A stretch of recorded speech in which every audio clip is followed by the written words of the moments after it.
Maryse et Georges Wolinski, invités aujourd'hui d'Alsace 20. On va évoquer Georges, si tu savais. Alors, couple depuis 40 ans, marié en 71, c'est cela, Maryse? Tout à fait. 40 années, est-ce que c'est un long fleuve tranquille, le mariage? Ben non, pas du tout. Le mariage est le contraire d'un long fleuve tranquille. Alors, ce livre raconte effectivement cette longue vie aux côtés d'un homme complexe, je dirais. Amoureux? Oui, très amoureux, oui. Et mon livre est à la fois enamouré, exaspéré. Alors, est-ce que c'est une déclaration d'amour, quand on prend les aspects positifs, à Wolinski ou à Georges? Ah, très bonne question. Aux deux. Parce que, effectivement, à l'origine de ce livre, il y a un dessin qui était publié dans le journal du dimanche et qui m'avait beaucoup chagriné parce que je le trouvais particulièrement misogyne. Et j'avais vu l'esquisse du dessin que j'avais trouvé génial et ensuite mon mari avait rajouté donc pétasse. Et je n'aime pas ce mot, je le trouve d'une grande vulgarité et surtout d'une grande misogynie. Voilà, donc ça a été une conversation entre nous et à partir de là, donc je me suis dit, il faut que j'observe un peu ce qu'est devenu ce couple pendant ces 40 années. Et là, maintenant, en fait, je veux mettre en place des nouveaux codes de vie conjugale pour que le désir perdure. Alors Georges, vous, comment avez-vous accueilli le livre de Maryse, votre épouse? Moi, je l'ai accueilli, j'aime tout ce qu'elle fait. Et donc, ça fait le 20e livre peut-être qu'elle écrit.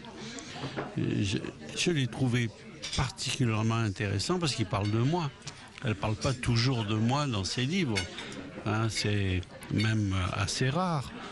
C'est peut-être le 2e livre où elle parle de nous. Moi, c'est nous. Tout chez Maryse trouve grâce à vos yeux? Oh non, pas tout. Vous savez, j'ai une formule et c'est lorsqu'une femme ne t'emmerde pas, c'est qu'elle t'aime pas. Donc, tout est dit. Il faut épouser des emmerdeuses. Maryse est une emmerdeuse. Elle voudrait que je sois parfait. Or ça, elle n'y arrivera jamais. 12 ans d'écart, est-ce que c'est une bonne chose, la différence d'âge? Oui, au début c'est vraiment, c'est très important au début parce qu'on a l'impression d'être une cadette et on se fait chouchouter. Et puis après, quand le temps passe, c'est plus pareil, ça se renverse un petit peu. C'est une bonne chose au départ, c'est moins bien après. Ben oui, là je fais que il y a des choses qui changent, tout ça. Alors vous êtes très, très ouverte, hein, très transparente, très lucide aussi sur le temps qui passe. Vous parlez de sexualité. Oui. La sexualité en disant voilà, on n'est pas finalement tous égaux. Homme-femme. Si une femme a une sexualité qui ad vitam aeternam, j'ai tendance à dire, c'est pas le cas des garçons. Je crois que tous les hommes peuvent être comme les femmes et avoir du plaisir et du désir jusqu'à la fin de leur vie, parce qu'il y a de différentes méthodes, donc et pas seulement la petite pilule bleue comme on dit, mais il y a voilà il y a des spécialistes maintenant du sexe masculin qui ont beaucoup travaillé sur la question. C'est de ça dont vous voulez me faire parler, en fait, parce que j'en parle dans le livre. J'ai lu votre livre, donc. Oui, bien sûr, j'en parle dans le livre parce que je trouve ça important, si vous voulez, de faire tomber certaines idées reçues sur le désir. Voilà. Et votre position, c'est quoi? Il faut continuer le désir ou il faut au bout d'un moment accepter de vieillir, hein? Ah bah non. Moi, je suis pas du tout pour accepter de vieillir. De toute façon, tout le monde vieillit. C'est pas une question de vieillir, si vous voulez, mais c'est une question de se battre, en effet, pour que jusqu'à la fin de sa vie, on puisse éprouver cette chose absolument extraordinaire qui est de faire l'amour. Est-ce que le mariage, comme vous l'écrivez, c'est la plus grande aventure, hein? Je crois. Je crois qu'aujourd'hui, c'est une très grande aventure, le mariage.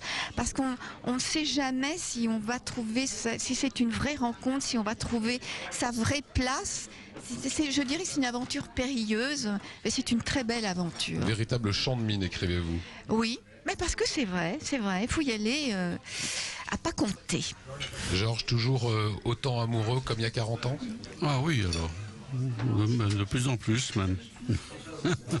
Elle est tellement mignonne.